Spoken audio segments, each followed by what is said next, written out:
Hello students.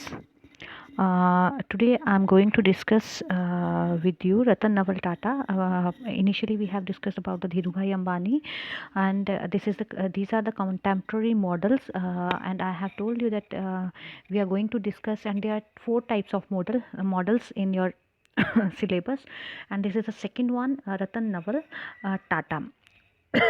I'm sorry. रतन नवल टाटा जी को कोई पहचान की ज़रूरत तो नहीं है, लेकिन फिर भी उनकी छोटी सी जो जीवन परिचय है वो मैं दूंगी कि रतन नवल टाटा जो हैं, ही वाज बोर्न ऑन 28 दिसंबर 1937 इन बॉम्बे। और उनके फादर का नाम जो था नवल टाटा था, और उनका जो पालन पोषण हुआ वो उनकी ग्रैंड मदर, उनकी दादी जी ने किया। और रतन नवल टाटा जो थे एक वेल नॉन फैमिली थे, और ये बिफोर इंडिपेंडेंस ही इनकी अच्छे बिजनेसेस जो थे at the time of britisher establish हो चुके थे, और ये पर्शियन फैमिली से थे। और ये पढ़ने के लिए भी बाहर गए, और उसके बाद जब वो वापिस आए तो उन्होंने टाटा इंडस्ट्रीज़ को ज्वाइन किया था। तो 1962 में ये जब इन्होंने हायर स्टडीज़ कंप्लीट किया तो इन्होंने टाटा ग्रुप को ज्वाइन किया, और जमशेदपुर में he was sent to Jamshedpur to work on the shop floor at Tata Steel, की मतलब टाटा स्टील में काम करने के लिए उनको भेज दिया गया। फिर उनको 1971 में ये he was appointed as the director of National Radio and Electronics. और उस टाइम ये जो नेशनल रेडियो एंड इलेक्ट्रॉनिक्स था, ये कोई अच्छी पोजीशन में नहीं था, और उनको डायरेक्टरशिप जो थी रतन नवल टाटा को दे दी गई। लेकिन सून इन्होंने अपनी जो विजनरीज थे, अपने जो विजन्स थे, अपने जो एक्सपीरियंसेस थे, उसके बेस पे उन्होंने मार्केट शेयर को बहुत डेवलप कर दिया था। और 1981 में जो रतन टाटा हैं, उनको JRD टाटा ने उनको अपना सक्सेसर, अपना उत्तराधिकारी जो था वो घोषित किया। उसके बाद उन्होंने नवल रतन टाटा ने रतन टाटा ने बहुत सी कंपनी, चाहे टेटले था, जो चाय थी, जैक्वार लैंड रोवर्स थे, और ये सब मेजर इंडिया की जो मतलब कंपनीज थी उस टाइम, उनको एस्टेब्लिश किया, उनको एक्वायर किया, उनको रीबूस्ट किया। तो ये सारा क्रेडिट जो है रतन नवल टाटा को जाता है। और इन्होंने बहुत सी कंपनीज जो है, मोर देन 100 कंपनीज जो हैं, उनको एक ही छत के, एक ही अम्ब्रेला के अंडर रखा, और अभी तो बहुत सी वर्ल्ड वाइड काम कर रही हैं। और टाटा इंडस्ट्री, चाहे वो टाटा टी हो, चाहे टाटा इंफ्रास्ट्रक्चर में हो, पावर में, टाटा मीडिया में हो, एंटरटेनमेंट में हो, टाटा स्काई देखते हैं हम, टाटा के बहुत से टेलीकम्युनिकेशन का देखते हैं, ऑटोमोबाइल्स में तो ये बहुत अच्छे हैं। टाटा के जितने भी ट्रक्स आते हैं, कार्स आती हैं, बसेस आते हैं, कमर्शियल व्हीकल्स में तो इन्होंने बहुत ही रेपुटेशन एक कमाई हुई है। इसी तरह टाटा की, मतलब टाटा प्रोडक्ट्स को रिटेल, तनिष्क जो है ज्वेलरी जो है वो टाटा ग्रुप की है। इस तरह ही क्लोथ्स जो हैं, क्लोथ्स में भी ये डील करता है। वॉचेस, टाइटन वॉचेस तो बहुत ज़्यादा अच्छी हैं। होटल्स, जैसे ताज होटल मुंबई में है, तो होटल और रिजॉर्ट्स में है, सॉफ्टवेयर में है, टाटा कंसल्टेंसी सर्विसेज है। तो टाटा जो है हर जगह, मतलब एक इंडिया में एक मॉडल है, एक इनको एस्टेब्लिश किया गया है। एक अच्छी जो रेपुटेशन है, एक अच्छा घराना जो है वो कहा जाता है, औद्योगिक घराना जो है उसमें शामिल किया जाता है। तो रतन नवल टाटा की वैल्यूज़ क्या थी? विजनरी कि उनके पास एक लॉन्ग टर्म हमेशा विज़न को लेके वो आगे बढ़े हैं, कि उन्होंने शॉर्ट टर्म की तरफ कम ध्यान दिया, लेकिन हमेशा ही कंपनी को आगे तक लेके जाना है। लॉन्ग टर्म विज़न रहा है। वो रिस्क टेकिंग हमेशा ही, मतलब हमेशा ही रिस्क टेकर। अब मैंने बार बार कहा है कि बिज़नेस में हम हमेशा बोलता है हाई रिस्क हाई प्रॉफिट। तो बहुत से इन्होंने मर्जर इक्विजिशन, बहुत सी स्ट्रेंथ की हैं। मतलब मर्जर और इक्विजिशन आपने बहुत अच्छे से कि दो कंपनीज को मर्ज कर दिया, उसको नया नाम दे दिया, या एक्वायर कर दिया किसी बिजनेसेस को। तो इस तरह से ये रिस्क फैक्टर इनमें रहा है, रिस्क टेकिंग रहे हैं। क्वालिटी प्रोडक्ट्स, और हमेशा अगर आज भी आप बात करें, अगर जैसे टाटा की गाड़ियाँ आती हैं, अगर आप किसी भी टियागो की बात करें, या कभी भी टाटा के किसी प्रोडक्ट की बात करें, तो उनमें ये कहा जाता है इंजन चाहे इतना अच्छा ना हो, लेकिन उनकी जो बॉडी है, स्टील बॉडी, वो बहुत ही ज़्यादा कामयाब है, बहुत अच्छी है, क्योंकि ये क्वालिटी पे ध्यान देते हैं। तो इसलिए जो क्वालिटी है, इन्होंने क्वालिटी से कभी कॉम्प्रोमाइज़ नहीं किया है। फेयरनेस एंड ट्रांसपेरेंसी है, अपना जो भी काम करते हैं उनमें फेयरनेस रहती है। बिजनेस डीलिंग्स जो है बहुत अच्छी हैं।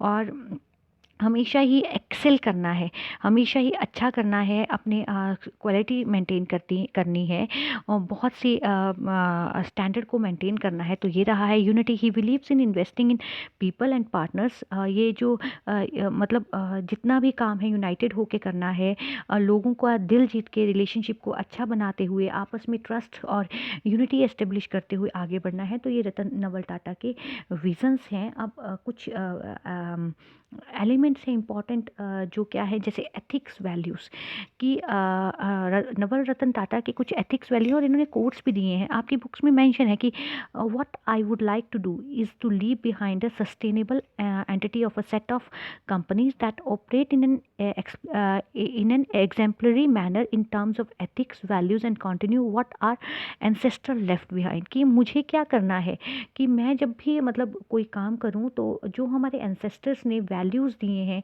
जो हमारे एंसेस्टर्स ने एथिक्स दिए हैं, मॉरल वैल्यूज़ दिए हैं, उसको मैं कंटिन्यू कर सकूं और इस तरह से मैं कंपनीज़ को एस्टेब्लिश कर सकूं। तो एथिकल वैल्यूज़ के साथ आगे बढ़ना है। तो ये है सर्वाइवल ऑफ फिटनेस कि टाटा बिजनेसेस का मेन है कि हमें मेन फोकस रहा है कि हमने अपने बिजनेस को स्ट्रांग बनाना है।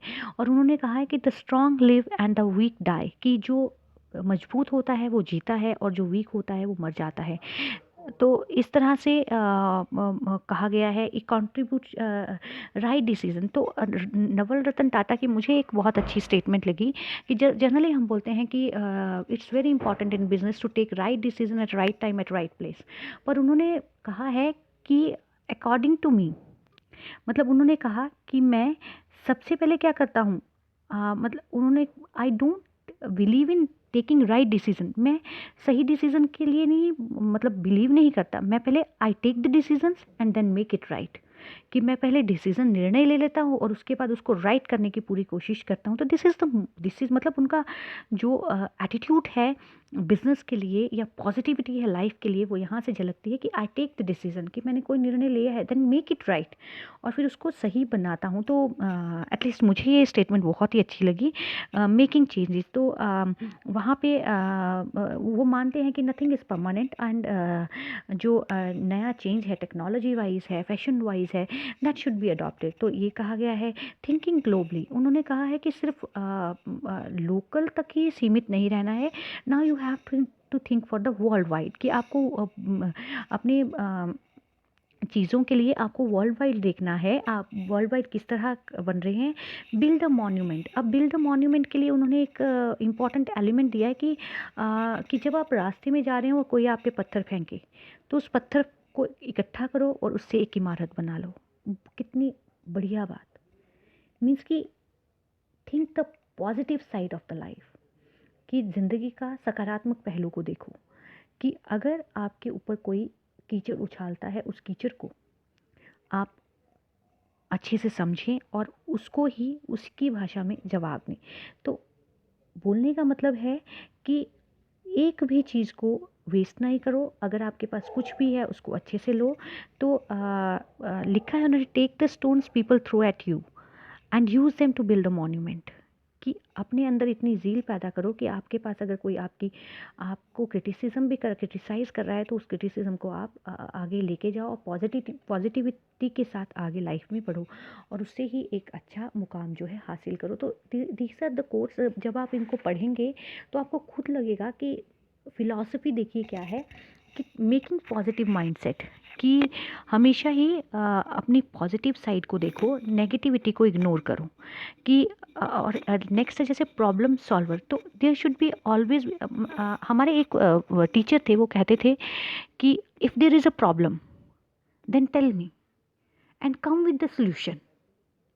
कि अगर आप कोई प्रॉब्लम को फेस कर रहे हैं तो मुझे बताओ, लेकिन प्रॉब्लम को बताना नहीं है तो कम विद सोल्यूशन। की एक सोल्यूशन को भी लेके आओ। Then you are a problem solver, you are not a problem creator. Some people, अगर आप कहीं भी किसी भी ऑर्गेनाइजेशन में जाएंगे तो कई बार लोग क्या होते हैं, हमें ये समस्या है, हमें ये समस्या, उस समस्या से निजात कैसे पाना है उनके पास वो सोल्यूशन नहीं होता। तो हम being a student of being a teacher of management, we should know कि if there is a problem there should be a solution and we should be problem solver not a problem creator. तो ये चीज़ भी रतन टाटा के में देखने को मिलती है, कॉन्फिडेंट, कि a person should be confident. उसमें पोटेंशियल होना चाहिए और उसको कॉन्फिडेंस होना चाहिए कि जो वो काम कर रहा है वो ठीक ही कर रहा है। तो इस तरह से ये कुछ कंटेम्प्रेरी मॉडल्स हैं जो दिए गए हैं, आपकी बुक्स में दिए गए हैं, और होपफुली आप इनको पढ़ेंगे। एंड इनको कंटेम्प्रेरी मॉडल्स को पढ़ना ही काफ़ी नहीं है, उनके मतलब ये मॉडल्स दिए गए हैं कि हमारे यहाँ पे कितने उद्योगपति हैं और वो कैसे अपनी लाइफ को आगे एस्टेब्लिश किया, किस तरह से वो आगे बढ़े, उनके क्या उनके दिमाग में क्या सकारात्मक पहलू थे और उन्होंने क्या स्टेटमेंट्स दी, उन स्टेटमेंट्स को एनालाइज करना है। तो पूरी क्लास जो है धीरू भाई अंबानी और जो रतन टाटा हैं, उनकी चार चार कोट्स जो हैं एक चार्ट में बनाएंगे, चार चार कोट्स हर एक स्टूडेंट बनाएगा और पोस्ट करेगा परसों तक। तो thank you so much for watching this video, and hopefully you will prepare the notes and you will try to learn the things in a positive manner. Thank you so much.